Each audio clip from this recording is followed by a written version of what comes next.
Protein को लेकर लगभग सभी लोग परेशान हैं। आखिर प्रोटीन के लिए हम ऐसा क्या लें जिससे हमारे शरीर में प्रोटीन की कमी न हो। और जो लोग नॉन वेजिटेरियन हैं उन्हें तो कोई दिक्कत नहीं होती है, वो ये सोचते हैं कि अंडा लेकर के हम प्रोटीन की कमी पूरा कर लेंगे। लेकिन जो वेजिटेरियन लोग हैं हमेशा इस बात को लेकर परेशान रहते हैं कि हम अपने दिन भर की डेली प्रोटीन की रिक्वायरमेंट को कैसे पूरा करें। क्या प्रोटीन पाउडर खा कर के पूरा करना ऑप्शन है? बिल्कुल नहीं। आज की वीडियो में हम ऐसे 6 वेजिटेरियन प्रोटीन फूड्स के बारे में जानेंगे जो अंडे से बेहतर है। आइए बिना किसी देरी के शुरुआत करते हैं वीडियो की। चैनल पर नए हैं, पहली बार विजिट किया है आपने तो सब्सक्राइब कर लें लेटेस्ट रियल ऑथेंटिक अपडेट के लिए। साथ में बेल आइकन को क्लिक कर ऑल पर सेट कर लें, जैसे ही कोई वीडियो आएगी उसके नोटिफिकेशन आपको फ़ौरन मिल सके। तो वीडियो की शुरुआत करने से पहले आपसे एक छोटी सी रिक्वेस्ट है, जानकारी पसंद आए तो लाइक ज़रूर करिएगा। साथ में कमेंट में डिस्ट्रिक्ट नेम मेंशन करें, जिससे हमें एक मोटिवेशन मिलता है आपको नेक्स्ट वीडियो प्रोवाइड करने का। तो आइए जानते हैं कि आखिर अंडे से बेहतर क्या है, अंडा हमें किस तरह से नुकसान पहुंचा रहा है। सबसे पहले बात करते हैं प्रोटीन सबसे इम्पॉर्टेंट किन के लिए न्यूट्रिएंट है, जो मसल्स बिल्डिंग करना चाहते हैं, क्योंकि उनके मसल्स जो हैं प्रोटीन से ही बनते हैं। प्रोटीन रिच डाइट लेने से मसल्स की अच्छी रिपेयर हो जाती है और ग्रोथ भी इनकी अच्छी होती है। प्रोटीन फैट लॉस करने में भी काफ़ी मदद करता है, क्योंकि प्रोटीन एक ऐसा है जिसे खाने के बाद भूख लंबे समय तक शांत रहता है। इसका फ़ायदा ये होता है कि हम अनावश्यक खाना खाने से बच जाते हैं, जिससे पेट अपने आप कम होने लगता है। प्रोटीन रिच डाइट आपके बालों के लिए भी सहायक है और इसके अलावा प्रोटीन से स्किन का कोलेजन भी इंक्रीज होता है। प्रोटीन खाने से शुगर भी स्टेबल रहता है और आपके बोन्स काफ़ी स्ट्रांग बने रहते हैं। अब जब हम प्रोटीन की बात करते हैं तो पहली चीज़ जो हमारे माइंड में आती है वो है सीधा सीधी अंडा। इस बात में कोई डाउट नहीं है कि सिर्फ एक अंडा अगर आप खाते हैं तो आपको 6 ग्राम प्रोटीन मिल जाता है। अंडा न सिर्फ प्रोटीन में हाई है बल्कि इसकी क्वालिटी भी अच्छी है।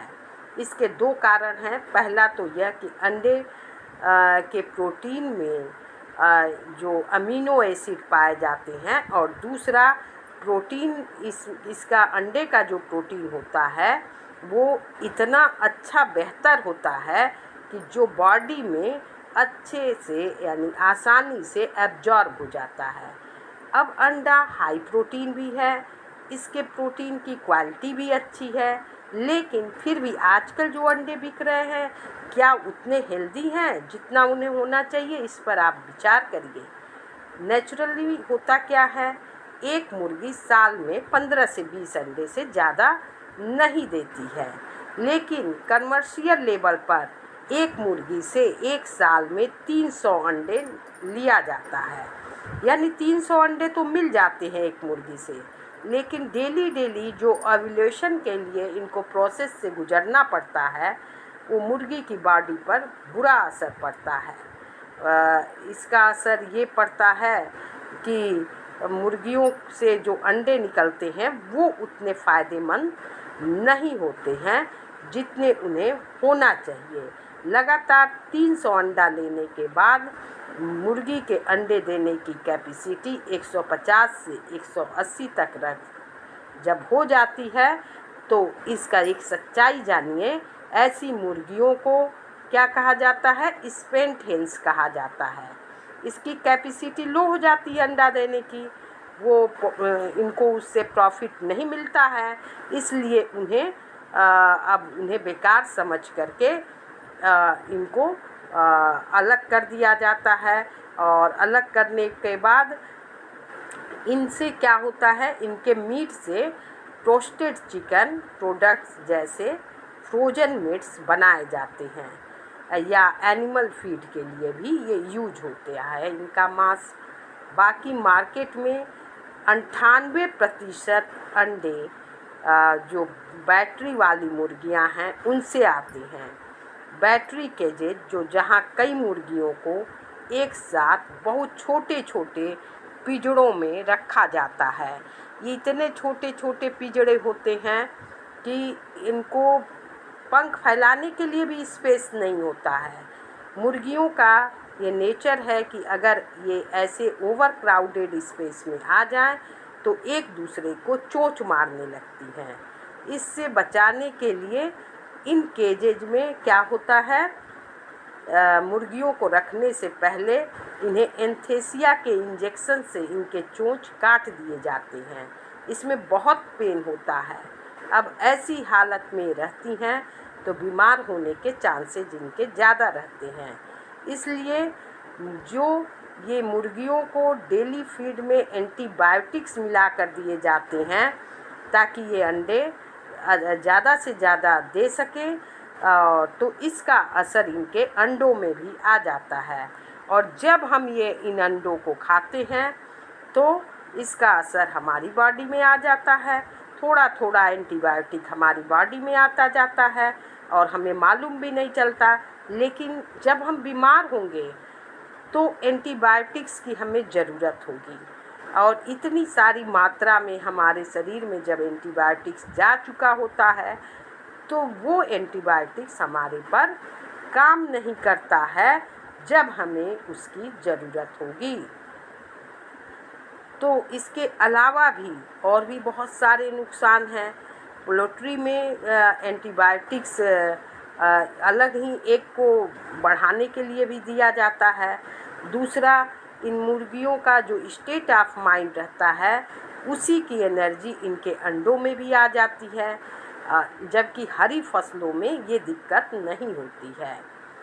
पहले भी अंडे के बारे में आपको बता दें, अंडा फ़ायदेमंद है, लेकिन आप खाइए उसका अंडा, देसी मुर्गी का अंडा खाइए, जो कि काफ़ी महंगा मिलता है, 25 रुपये 30 रुपये, कभी कभी 40 तक मिलता है। वो आपके लिए फ़ायदेमंद है, उसको आप लेकर के खा सकते हैं। लेकिन बैटरी केजेज वाले अंडों को आप नहीं खाएं, क्योंकि ऐसी हालत वाले अंडों को अगर आप खाते हैं तो आपकी सेहत की क्या हाल होगी आप खुद सोच सकते हैं। क्योंकि जो एक प्राइस होती है अंडे की, सही अंडे की, वो महंगा है। आप उसको ले लें, उसको खाएं, और नहीं तो अंडे को आप छोड़ ही दीजिए, मत खाइए। इसके अलावा जो वेजिटेरियन प्रोटीन है, फूड्स है, उसमें सबसे पहली चीज़ आती है राजमा। राजमा की हम बात करते हैं, वेजिटेरियन में सबसे पहली चीज़ आता है राजमा। राजमा का आप सेवन कर सकते हैं। 100 ग्राम अगर आप राजमा लेते हैं तो 24 ग्राम इसमें प्रोटीन होता है। जो भी लोग वेजिटेरियन हैं उनको राजमा खाना चाहिए। राजमा न सिर्फ एक हाई प्रोटीन सोर्स है, बल्कि राजमा के प्रोटीन की जो इस तरह से इनका जो बायो बना हुआ है 88%, वो काफ़ी अच्छी है। इसका मतलब 100 ग्राम राजमा खाओ तो 4 होल एग्स के बराबर है। यानी 100 ग्राम आप राजमा लेते हैं, अगर राजमा लेते हैं तो 24 ग्राम इसमें प्रोटीन होता है, और एक अंडे में 6 ग्राम प्रोटीन होता है। तो हुई ना 4 अंडे के बराबर की बात। तो भाई ये काफ़ी अच्छा है। इसका मतलब 100 ग्राम रोज़ाना आप खा सकते हो तो खाओ, नहीं तो 50 ग्राम भी खाना नॉर्मल है, बिल्कुल नॉर्मल है। और मैं आपको यहाँ पर क्लियर कर देना चाहूँगी कि राजमा या कोई भी दाल अगर आप लेते हैं तो आप उसको अपनी वेट आप खुद देख लें कि कितना आ रहा है। हाफ कप आप ले सकते हैं, और 100 ग्राम अगर आप ले सकते हैं तो ये भी ज़्यादा नहीं है। लेकिन आप राजमा खाइए। राजमा आपको आसानी से मार्केट में उपलब्ध हो जाएगा, और कुकिंग करने के बाद भी इसका प्रोटीन कम नहीं हो जाएगा। इसलिए आप राजमा का सेवन कर सकते हैं, सब्जी के रूप में इसको खाइए। ये भी बहुत ही फ़ायदेमंद है। आप राजमा में को जिस तरह से इस्तेमाल करना चाहें उस तरह से इस्तेमाल करिए। वेजिटेरियन फूड्स को लेकर यह सबसे अच्छा है राजमा। और इसके अलावा आपको हम बता दें, राजमा के बाद जो नेक्स्ट चीज़ आती है, अगर राजमा को आप यहाँ पर एक और बात कहना चाहूँगी, रोटी या चावल के साथ आप खाते हैं तो यह एक कंप्लीट प्रोटीन मील है। ये बहुत ही फ़ायदेमंद है। अगर आप बॉइल्ड चने की चाट भी खाते हैं तो वो भी आप ले सकते हैं, ये भी अच्छा होता है। पूरे दिन कभी भी रोटी चावल या कोई और आप अनाज खाते हैं तो ओवरऑल पूरे दिन में आपको अमीनो एसिड्स मिल जाएंगे। सारे अमीनो एसिड्स रोटी या चावल या कोई अनाज में पाए जाते हैं। राजमा को अंडे से हमने इसलिए कंपेयर कर दिया, अंडा स्पेशली प्रोटीन का एक स्रोत है, लेकिन यहाँ पर राजमा प्रोटीन से 3 गुना ज़्यादा इसमें कार्बोहाइड्रेट्स भी पाया जाता है। ये भी आप जान लें, राजमा कार्बोहाइड्रेट्स का भी मेन स्रोत है, प्रोटीन साथ है, इसके साथ ही कार्बोहाइड्रेट भी इसमें पाया जाता है। इसमें कार्ब्स की क्वालिटी ज़्यादा है। और इसके अलावा इसमें बॉडी को एनर्जी भी मिलता है, ब्लड शुगर को ये स्पाइक नहीं होने देता है। और 10 साल की जो लॉन्ग टर्म स्टडी है जिसमें ये सब निकल कर के आया है कि 7 से ज़्यादा अंडे खाने वाले लोगों को डायबिटीज का रिस्क 23% तक बढ़ गया।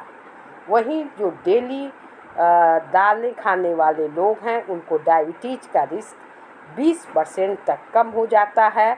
और एक और बात, 100 ग्राम राजमा में 24 ग्राम प्रोटीन के साथ अगर 60 ग्राम कार्बोहाइड्रेट्स है तो 15 ग्राम इसमें फाइबर भी है जो पेट को खुल करके साफ करता है और आपके पेट को लंबे समय तक भरा रखने में बहुत ही मदद करता है। और सबसे बड़ी बात ये है कि आपको कोई बॉडी बिल्डिंग तो करनी नहीं है, बस फिट रहना है तो आप प्रोटीन के पीछे ही क्यों पड़े हैं। बैलेंस डाइट खाइए। कुदरत ने हर चीज़ में कार्ब्स या फैट्स को प्रोटीन से ज़्यादा ही रखा है। इसका कोई तो कारण होगा, इसको समझिए। लेकिन कंपनियां नहीं चाहती हैं कि आप ऐसी बातें जानें, वरना उनके प्रोटीन के पाउडर कौन खरीदेगा। ये चीज़ समझ लीजिए। आप सोचिए, जहाँ ज़्यादा प्रोटीन खाने से यूरिक एसिड और किडनी फेलियर के चांसेस बनते हैं, वहीं राजमा किडनी के लिए सुपर फूड माना गया है। और फिर भी अंडे में कम कैलोरीज खाने से ही ज़्यादा प्रोटीन मिल जाता है। हमने देखा है कि अंडों को आजकल किस तरह से बनाया जा रहा है। मुझे लगता है कि जो प्रोटीन की क्वालिटी है इतना एब्जॉर्ब न होकर हम वो चीज़ खाएं जिसका नुकसान न हो। राजमा जैसी चीज़ें खाएंगे तो प्रोटीन की डेली रिक्वायरमेंट ही फुलफ़िल नहीं होगी।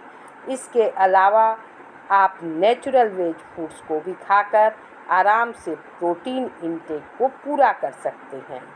फ़िलहाल बात है कि राजमा एक अच्छा प्रोटीन का सोर्स है वेजिटेरियंस के लिए।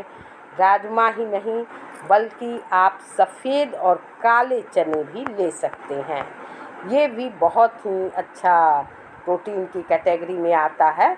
सफ़ेद और काले चने के 100 ग्राम में भी अगर आप लेते हैं इसका 100 ग्राम चना तो 20 से 22 ग्राम इसमें प्रोटीन होता है। ये तीनों चीज़ें हैवी ज़रूर हैं, इसलिए लंच के लिए बेस्ट हैं। आप 75 ग्राम राजमा लें, अगर लेते हैं तो एक सर्विंग में तो 18 ग्राम आपको प्रोटीन मिल गया। साथ में राइस अगर आप ले लेंगे यानी चावल ले लेंगे, चावल और राजमा, तो आपको आराम से 4 ग्राम प्रोटीन और मिल जाएगा। रोटी खाएंगे तो 8 ग्राम और प्रोटीन मिल जाएगा। ओवरऑल जो आपका प्रोटीन बनेगा 24 से 26 ग्राम तक बन जाएगा। तो ये बढ़िया है। और नेक्स्ट फूड जो ये है, भुना हुआ चना भी आप ले सकते हैं। काले चने सफ़ेद चने के अलावा भुना हुआ चना आप इसको ले सकते हैं। ये 30 मिनट तक हाई रोस्ट किया जाता है तो तो वह भुन जाता है, इसको भुना चना कहते हैं। ये काफ़ी हेल्दी स्नैक्स होता है और इसमें 22 ग्राम तक प्रोटीन होता है, क्योंकि ये जो चना है भुनने के बाद बनता है तो इसके अंदर मौजूद फैटी एसिड और बाकी जो चीज़ें हैं वो ख़त्म हो जाती हैं और इसकी प्रोटीन इंक्रीज हो जाती है, जिसमें आगे भी ये बताया गया है कि 74% इसकी जो मात्रा है प्रोटीन की वो बढ़ जाती है। तो इसलिए आप भुना हुआ चना भी आप खा सकते हैं। इसके साथ ही साथ भुने चने में सिर्फ प्रोटीन ही नहीं बल्कि iron, magnesium, zinc, phosphorus, potassium और फोलेट जैसी कई चीज़ें पाई जाती हैं। मल्टीविटामिन सप्लीमेंट के लिए आप भागते हैं तो भुना चना में इतना ज़्यादा फाइबर होता है कि अगर एक कटोरी आप इसे खाते हैं तो 50% फाइबर इसी से मिल जाएगा। भुना हुआ चना की एक खासियत है कि आप इसे कभी भी कहीं भी खा सकते हैं और ट्रैवलिंग में खा सकते हैं, पीजी में हैं वहाँ अगर आप खाना नहीं बनाते हैं तो ये रेडी टू ईट रहता है और प्रोटीन स्नैक्स का बड़ा काम करता है।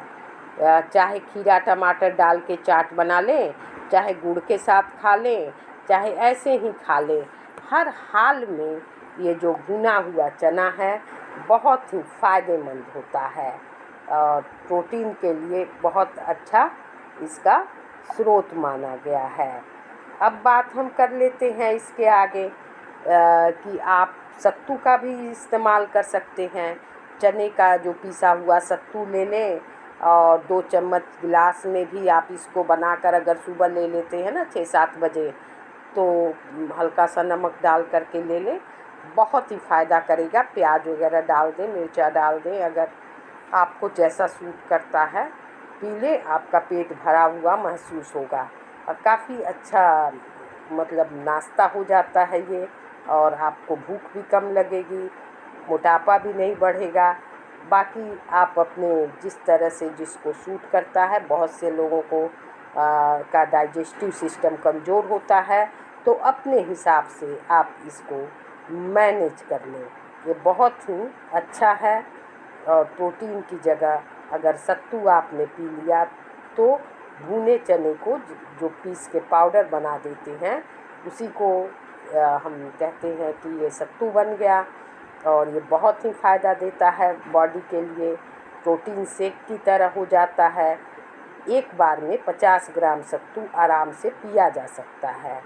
अब प्रोटीन और ये भुना हुआ सत्तू बहुत ही मतलब हाई क्वालिटी का ये प्रोटीन हो जाता है और इसके साथ ही प्रोटीन, ये जो प्रोटीन है ये आपके मसल्स को भी बढ़ा दें, लेकिन ये कोई ऐसा फूड नहीं है जिससे आपको नुकसान हो। और अब बात करते हैं हम दूध की। दूध आप ले सकते हैं, दूध भी आपकी बॉडी के लिए बहुत ही अच्छा है, ऐसे भी बहुत ही फ़ायदेमंद होता है दूध। और दूध में एक जो बड़ी बात ये आती है कि अगर आप दूध लें तो भाई देसी गाय का दूध लें। देसी गाय आप देख लें, अगर आपके अगल बगल है तो उसको ले लीजिए, क्योंकि आज के समय में जो दूध मिल रहा है वो सही दूध नहीं है। देखने में तो लगता है कि वो दूध सही है, लेकिन वो दूध नहीं सही होता है। तो ये सब जो गाय होती है इंजेक्शन के द्वारा दूध निकाला जाता है, जो कि आपके शरीर के लिए बहुत ही नुकसानदायक है। भाई इस चीज़ को आप समझते हुए दूध का सेवन करें। इसके अलावा बिस्किट है, मैदा की जो चीज़ें हैं, रिफाइंड ऑयल है, इन सब चीज़ों से आपको दूरी बनानी होगी और क्योंकि ये सब चीज़ें नुकसान करती हैं आपके लिए।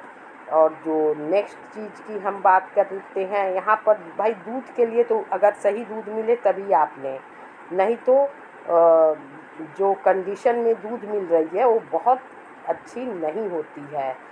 10% ऐसी गौशालाएँ आज भी हैं जहाँ देसी गाय हैं, और वहाँ पर आप खुशी से दूध ले सकते हैं, क्योंकि जो दूध वहाँ मिलता है वो काफ़ी अच्छा दूध होता है। और दूसरी बात, यहाँ पर जो और भी गायें जो दूध देती हैं, वो दूध आपको मिल तो ज़रूर जाएगा, लेकिन वो दूध आपके फ़ायदे का नहीं होता है, बल्कि देसी गाय का दूध आपके शरीर के लिए अमृत का काम करता है। मिल्क प्रोटीन बहुत ही अच्छा होता है। दूध जो है आजकल मिलना थोड़ा मुश्किल हो गया है, मिले तो ज़रूर आप लें। दही बना करके ले सकते हैं, छाछ बना करके ले सकते हैं, इसका पनीर बना करके आप ले सकते हैं, इसमें ओट्स मिलाकर खा सकते हैं, दलिया मिलाकर खा सकते हैं। लेकिन ध्यान रखें, आप दूध जो है देसी गाय का ही लें, तभी आपके लिए ये फ़ायदेमंद होगा और आपको प्रोटीन की मात्रा भी सही मिलेगी। इसके साथ ही साथ जो नेक्स्ट चीज़ की हम बात कर लेते हैं, हरी साग सब्जियों को आप इस्तेमाल करें। उसमें एक आता है फ्रेश मटर, इसे चाहे किसी भी सब्जी में मिला करके आप खा सकते हैं, गोभी के साथ, आलू के साथ, गाजर के साथ, मशरूम के साथ, पनीर के साथ, हर एक चीज़ में ये आपको इस सब्जी में 27 ग्राम कंप्लीट प्रोटीन मिलेगा।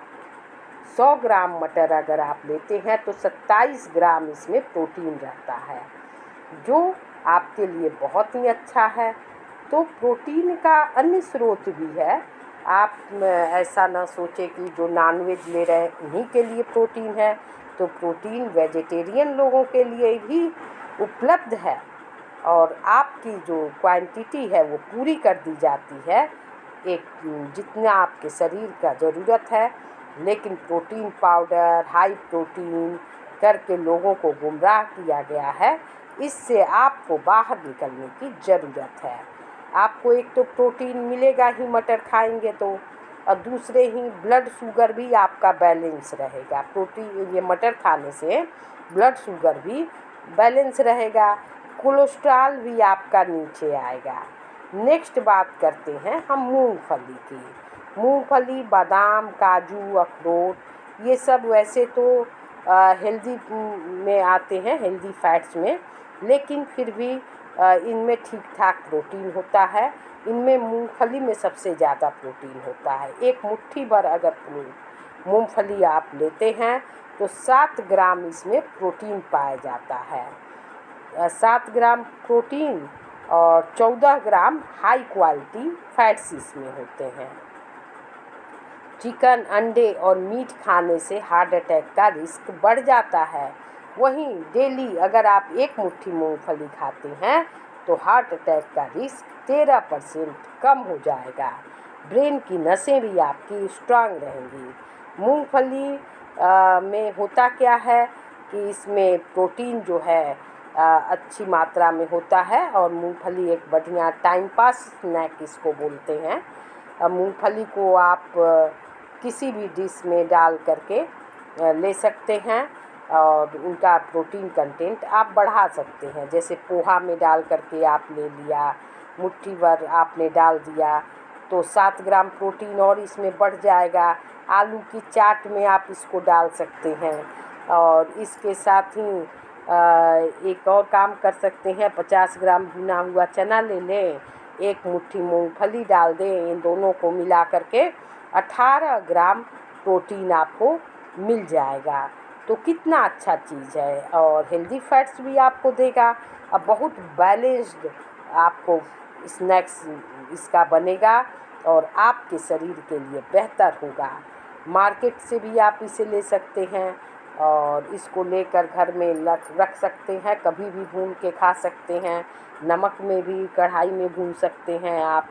तो ये बहुत ही अच्छा है, बहुत ही फ़ायदेमंद है। तो आप इसको ले लें, आपके शरीर में प्रोटीन बढ़ना ही बढ़ना है। इसके बाद दाल वगैरह भी आप यूज किया करिए, हर दाल को आप यूज करिए, वो बहुत ही फ़ायदा देगा।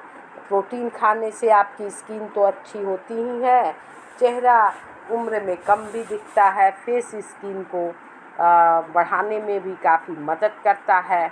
इसमें प्रोटीन बहुत सहायक है क्योंकि इसमें कोलेजन भी पाया जाता है, जो बढ़ती उम्र में भी काफ़ी फ़ायदेमंद है। तो आप इन चीज़ों का सेवन करके प्रोटीन को बढ़ा सकते हैं। इसके लिए सिर्फ अंडा ही विकल्प नहीं है। फिलहाल इस वीडियो में इतना ही, फिर मिलते हैं नेक्स्ट वीडियो में। तब तक के लिए thanks for watching. Thank you so much.